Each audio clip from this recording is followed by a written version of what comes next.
और उस वक्त को भी याद रखो जब अल्लाह फरमाएगा कि ऐ ईसा इब्न मरियम, क्या तुमने लोगों से कहा था कि अल्लाह के सिवा मुझे और मेरी वालिदा को माबूद मुकर्रर करो? वो कहेंगे कि तू पाक है, मुझे कब शाया था कि मैं ऐसी बात कहता जिसका मुझे कुछ हक नहीं।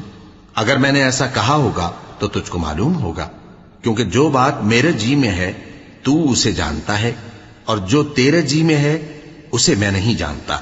बेशक तू अल्लामुल गुयूब है। मैंने इनसे कुछ नहीं कहा बजुज़ उसके जिसका तूने मुझे हुक्म दिया, वो ये कि तुम अल्लाह की इबादत करो जो मेरा और तुम्हारा सबका परवरदिगार है, और जब तक मैं उनमें रहा उनके हालात की खबर रखता रहा।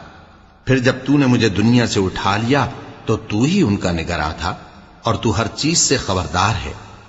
अगर तू उनको अजाब दे तो ये तेरे बंदे हैं, और अगर इन्हें बख्श दे तो तेरी मेहरबानी, इसलिए कि